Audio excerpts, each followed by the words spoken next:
This week on the Internet Cafe, TV shows online. Xena the Warrior Princess is a new cult television hit and a hot website. Meet Jeff Rowe. He runs the ultimate TV website, the biggest general television site on the net. If you ever wanted to try your hand at writing an X-Files script, visit this fan fiction site for some TV script tips. This man used to be a news director at a major CBS television station. He's now seen the light and he's running a news website instead. And if you think TV is silly, check out this website devoted to the number 47 as used in the Star Trek series. TV shows online, next on the Internet Cafe. The Internet Cafe is brought to you by Z Auction, the live online shopping experience. And by Audio Highway, makers of the Listen Up player, which provides digital, portable, customized audio downloaded from the internet and played anytime, anywhere, on headphones or over a car radio. Additional funding from PC Connection and Mac Connection, the catalog and online superstore with PC and Mac products, toll-free technical support and overnight delivery. And by Windows Magazine, delivering desktop, enterprise, and internet computing news, reviews, features, and how-tos for a Windows world, because the world runs on Windows. And by Learn2.com, the ability utility. So we're talking about TV on the web, and who are you talking to? I got my web TV right here. No, not the web on TV, TV on the web. Right. I'm going to talk to the ultimate TV site. Yeah. They've created this huge site all about reviews of TV shows, listings of TV shows, you know, basically a TV guide. This is real mainstream, serious television stuff on the web. Real mainstream, you can read all the latest gossip on your Compared on your to some other thing you're doing today. Well, strange references. Have you ever, you remember there was a reference to number 9 in the Beatles songs? Right. Well, now there's number 47 in Star Trek. The last 6 years. This is the cult within the cult. That's right. There's these strange references. So you've got very mainstream and you've got very strange. All right, Jane, what are you doing tonight? Yes. Xena, Warrior Princess. Warrior Princess. Wow. Yes, finally. The warrior. Are you into that? Is she a cult heroine of yours? She's kind of cool. She's in my life, she's about 5 foot tall. Looks a little bit. No, I'm just kidding. Is she really that short? No, she's 5'10" or more. Wow. Yeah. But this is like a big cult thing now, too, right? It's Xena. incredible. I can't believe how fast this thing is coming on. So great website to look at. And Xena? then also the X-Files fan fiction. Everything you never thought you'd see on TV. Probably the most popular TV show site on the web, isn't Yeah, it? these stories. Yeah, these people, I mean, it's replaced Star Trek, I guess. Right. Where do people find time to do all this stuff? I don't get it. I know. I'm wondering, is the TV time cutting into the internet time, or the internet time cutting into the TV time? I think it's all cutting into life. Right. Anyway, I'm talking to a really interesting guy who runs the website for the CBS TV station here in San Francisco, and he's got a really interesting story to tell, how people are really using this website for the kind of stuff they used to get from TV news, traffic, weather, sports, all that kind of stuff. It's really cool. TV on the web coming up at the Internet Cafe. So now, Kim, you are one of the co-founders of the International Association of Xena Studies, which is a fan group dedicated to Xena, Warrior Princess, the much talked about TV show. Now, you've got a website which is called Whoosh, and maybe you can tell us a little bit about all of the things that we could find at the Whoosh website. Well, Whoosh is a multifaceted website. It's got a monthly magazine, which is actually what Whoosh is, which is the journal of the International Association of Xena Studies. But it also includes an episode guide, the Xena frequently asked questions area, which anybody who's on the internet knows that the frequently asked questions are compilations done by interested people to answer the most frequently asked questions, so they don't have to go on and say, so what would be a frequently asked Xena question? Like, who's Gabrielle? You know, something like that, or, you know, something really basic if you're involved in the... Now, in your association, how many members do you have?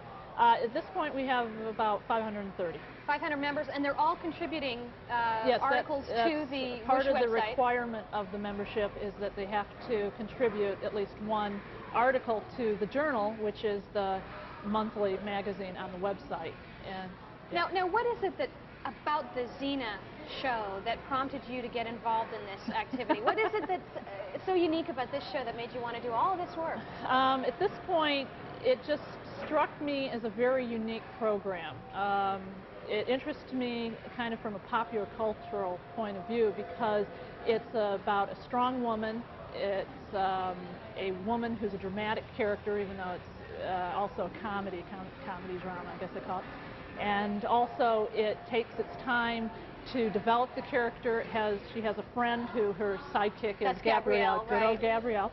And they travel together in ancient Greece having adventures. And it's basically the hero archetype story that you traditionally see in mythology, in, you know, lethal weapon type movies. We've got women. We've got two women doing the same thing, and they're just kind of palling around. And Xena's going through the whole, you know, hero redemption. You know, she had a dark past, and now she's got to redeem herself, and she's got all these demons, and then she's got her little sidekick who's trying to keep her happy. What is it about? What are the kind of people? Who are the kind of people that go to your website? What that I know of. We don't have any cookies or anything stealing secret information about the people who visit there. Basically from just the fans and people who've written to me and told me about it, and I've also been able to go to conventions and fests, Xena fests, and for all those meet with people. out there. You betcha. They just love going to their festivals. And it's incredibly diverse. I've never really encountered a fan group this diverse before. It's pretty broad, isn't it? Yeah, we've got males, females, we've got people 15, 16 years old who are contributing to the journal, and then we've got people who are like in their 50s and 60s. We've got professional people, non-professional people, educated people, people who, you know, have high school. It's pretty broad. What's the most interesting broad spot for folks at the website? What are they most attracted to? For the people that go to it, the most popular site is the episode guide, where we go through, and for each episode we give information. We have a synopsis, we have commentary, we have bibliography, which shows you the journal articles, because we've been doing this journal for over a year. We've got about 150, 170 different articles just on Xena. Wow, that's pretty comprehensive. Yeah, that's a lot of Xena. And, but that's the most popular by far. The next popular site is the frequently asked questions area. And then the next site is this news, gossip, rumor. All the things that you wanted to know. Yeah, right. Well, we started kind of as a lark, and it just got so popular where we just had a gossip column where it deals, it also deals with news, like merchant, you know, straight news. Well, the one thing about your site is it's very engaging. There's lots of stuff out there, and very exciting. Thanks very much, Kim. Live long and prosper.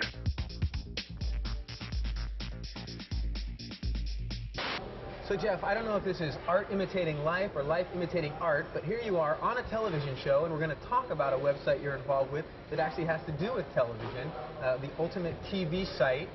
Tell me a little bit about how did it get started, and how does it fit in with TV? Well, Ultimate TV got started in late 1994. A Los Angeles-based TV engineer cameraman named David Cronshaw really launched Ultimate TV. So someone who was a little bit technical, kind of knew his way around the computer and things? He actually worked for the defense program, and so he had a background in computers and had worked in TV and really saw the convergence of the internet and TV. And had to be just a big TV fan, because I looked at this site, and I mean, this is a site for, I want to say, TV junkies. If you are a fan of TV, this is a site for you. Yeah, his whole thing was to create this place for TV fans to go and kind of sound off about things that they liked or didn't like about TV, and that's really where it started. Okay, now I was up there just a little while ago, and I saw some actually pretty interesting stories. I like celebrities. I like to read People magazine and things, I'll admit it. And there is some stories up there that you can't really find other places. You know, there was something about the Keenan Ivory Wayans show, and now he's competing with this Vibe show, and a little insider stuff. Where do you get that kind of insider content? We have our own news team that basically headed by a woman named Nadine Mendoza, who worked for the Los Angeles Times, covered TV. Wow. And we have a staff of 3 full-time people and probably another half dozen freelancers that we use. Just for the writing? Just for the writing of the TV news. So we have our own original content. And our whole goal is to be the first stop for TV fans online. If you want TV news, TV information about the shows, the stars, if you want to sound off about, again, things that you like or don't like about TV, it's all there. It's all there. Well, sound off, for instance. Well, you know, sort of expound on that a little bit. Well, how can I mean, TV is a sort of a one-way medium, so how can I use this to... I mean, probably one of the big overused terms right now is community, but that is really what we're about, creating this place, again, where if you're a fan of TV, either we have the information on our service, or we'll lead you to other places that actually have it, official websites, fan websites. And specifically with the sound off, one of the things that we do, for example, is we have our Ultimate TV polls, where we poll about what you liked or didn't like. We have posting boards, and actually we were quite surprised the death of Princess Diana, which was really, you know, kind of a collective experience. Yeah, for TV. Outpouring and and we were actually shocked that people just really came in droves, sounding off about the coverage and just again, Princess died. It was just like one of the most recent examples of people sounding off about TV. So this is basically taking a two-way medium that was once a one-way medium and bringing it together. What are some of the listings and things that you can find up on there that a TV fan could get that they couldn't maybe get either in TV Guide or couldn't get on TV itself? Well, actually many things. I mean, first of all, we have, there's a term in TV called enhancing the TV experience, meaning providing information online about TV shows that you normally can't find in other places. And one of the things that we do is we have things that other people do have, but we chat with stars, the TV stars. We have probably one of the most popular areas of Ultimate TV is the thing called the Ultimate TV Show List, which is like the mother of all destinations for people who want to find out about shows. I looked at that site. What was there, 2,000 shows? Well, we have over 2,000 shows, and again, it's a hybrid of both content that we have and also, again, links out to fan sites, Friends, ER, X-Files, Star Trek. To F Troop and Bewitched. Yes. Well, great, Jeff. You know, the one thing I looked on there, I didn't see the Internet Cafe. So it will be there when you check next time. All right, thanks a lot. Thank you.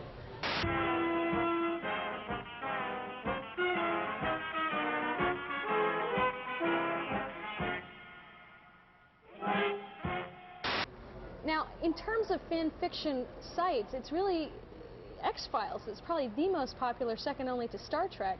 Now, Janine, you write fan fiction for X-Files. Yeah, I do. Now, why did you get into this?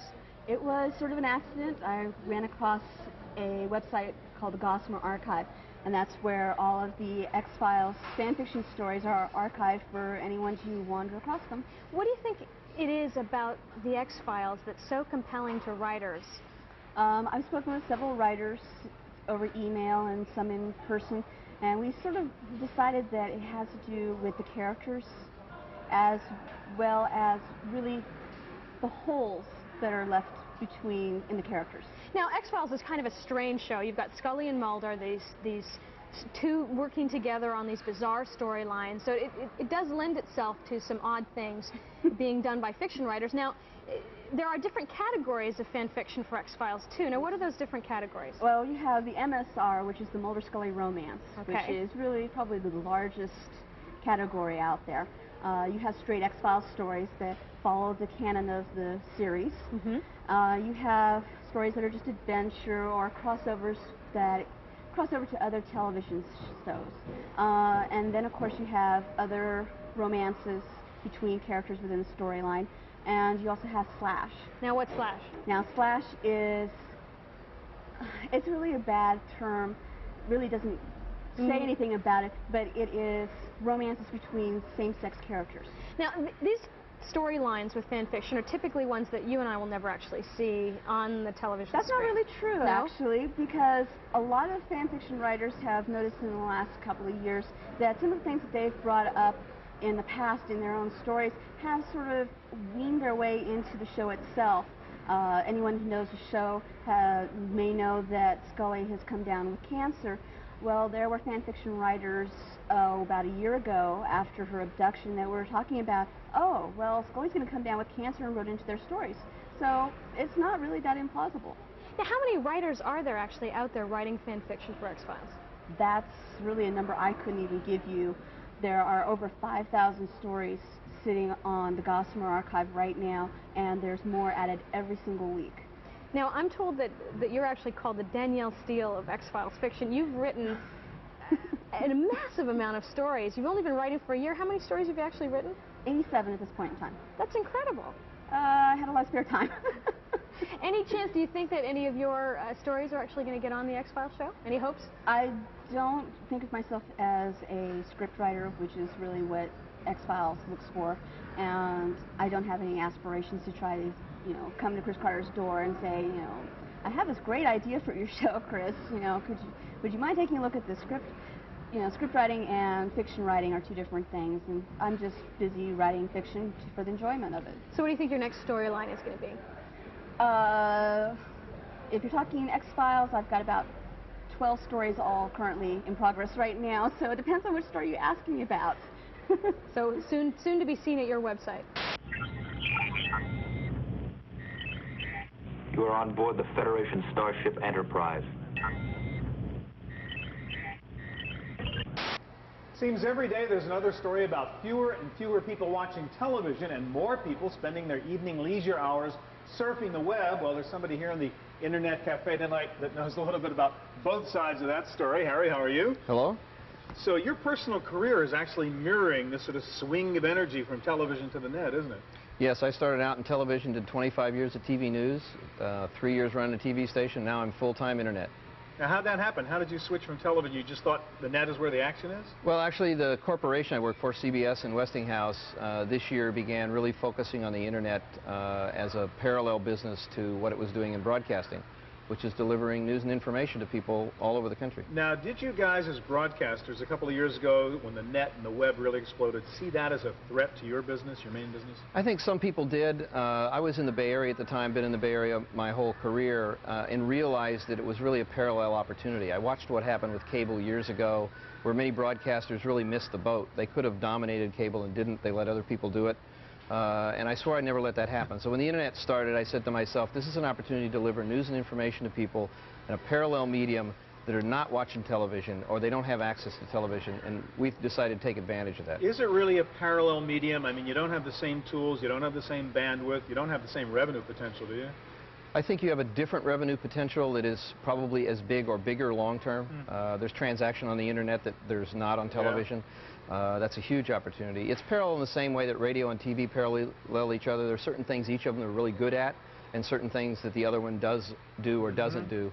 And I think you're going to see the same thing on the Internet. You're going to find certain specialties that the Internet will dominate in the next 5 to 10 years. Well, let's talk about that right now. I mean, you were running KPIX TV, right, and then you launched the KPIX.com website. Right. What do people go to the website for? Why do they need Channel 5 on the web? Well, the kind of thing we put on the Internet were the kinds of things where there's frequent change and it's easy, cheap, and convenient to update it. Like? Things like traffic, weather, and live pictures of the real world outside the building they're working in or living in. And we're finding people are using it at work. So we built a medium that would be useful for people between 8 in the morning and 6 o'clock in the evening when most people are in their offices and have computer access. So most of the action is during the daytime when you couldn't be watching TV. Right. Our website maxes out at 4 o'clock in the afternoon every day because the traffic site drives so much Internet traffic to people see what the highways are like. All right, now let's talk about that. What is on your website in general, number one, and then what's the most popular part of it? We have a lot of live cameras, both for weather, just general shots of outdoors, and we have a lot of live traffic cameras, so people can call up a camera and see what their freeway... So I go to your website and say, I want to see what it looks like on the Nimitz right now at 4 o'clock. Right, and one of the reasons that KPIX.com gets so much use locally is because you can see what the traffic is like, and you can look at different sections of freeway and know, do I stay at work another 15 minutes or do I go now and beat the traffic? This really is kind of personal television, isn't it, in a way? Yes, and they can look at it when they want. They don't have to wait for a scheduled broadcast. They can see it right now at their own convenience. So traffic is number one and the live cams? Are number 2. And weather is number 3 most of the time. Huh. So news is not the most important thing then? News is used, but it's not the single most important thing. I bet sports is up there, huh? Sports is very high. News is really high when something big happens. And they want it right now because you can update it instantly. Do you really see this website as basically supporting the big monster television business, or can it become a standalone business which pays its way? I think over time it pays its way. I think it pays its way big time long term because you've got not only advertising dollars, you have huge upside on transaction dollars. You can sell stuff. Yes, absolutely. Yeah. Now, you're involved also. CBS is what, planning some sort of national coordinated website? What's that about? CBS Now is going to launch in January of 1998. It'll be a service that will serve all the TV stations in the CBS family in almost every city in the country. So you'll have access available to millions of users. So CBS is taking the web seriously? Absolutely. All right, let's take a look at the Pix website. Okay, great. You never say please. You never say thank you. Please don't be an idiot. Thank you. Michaela, you have arguably one of the most obscure TV reference sites I think I've heard of on the internet, and I've actually checked it out. Basically, looking at the number 47s reoccurring in Star Trek. What is this phenomenon, and how did you find out about it? Well, the number 47 is an inside joke that has followed Star Trek from the 4th season of Next Generation all the way through the current shows and the movies. So the last 6 or 7 years of Star Trek. And what is it? 47 is actually an inside joke of the writers of Star Trek. It began in the 4th season of Next Generation with a writer named Joe Menosky, who was an alumnus of Pomona College, where the number is an inside joke. When he came to Star Trek The Next Generation, he began inserting the number 47 in every show he wrote. And from there, he indoctrinated a couple of the other writers, and from there, it has proceeded into all the current shows and the they've movies. all... Okay, well, to back up a second, what was the inside joke? Do you know? Well, at Pomona College, apparently the number 47 is an inside joke because in the 60s, a professor proved that all numbers are equal to 47. And since then, Pomona College alumnus have decided that the number 47 occurs most frequently, randomly, in life as we know it. So it is really an inside joke. It is. I almost don't understand it. That's great. So, okay, now you've created this site, and you've got how many references to the number 47 in the show? By now, it's at least over 200. Really? And what are some of your most favorite or interesting references? Well, I have to say my favorite 47 comes from the 6th season of Star Trek The Next Generation, in an episode called Descent Part 1, which the teaser of that episode involves Data playing a poker game with Stephen Hawking, Albert Einstein, and Isaac Newton. It was a cameo by Stephen Hawking, actually. And at the end of the game, Stephen Hawking wins the round with 4 sevens. And there's a shot of him with his 4 sevens on the table. So 4-7 playing cards. So yeah, so people, so they reference it that way too. So it's not always just the number being up there as well. Now, you also are involved in or interested in other, I think, TV sites, and you have your own other website called the House of Schlock. Land of Schlock. Land of Schlock. And your last name, I think, is Schlocker. Schlocker. So there's the House of the Land of Schlock. You've got some references to Homicide, the TV show on there. Tell me, how do you think that sort of fits in with the web and TV mixing together? Well, actually, let's see. My Homicide pages, one of them is a drinking game for the show, which was written by the members of the Alt TV Homicide News Group. So I really can't take credit for that. Okay, but you have it up on your site. What's some of the highlights of this drinking game? Oh, the drinking game, well, most drinking games are for people to get incredibly drunk while watching their favorite television shows. So some of the instances on the drinking game are to take a drink whenever Frank Pembleton mentions religion.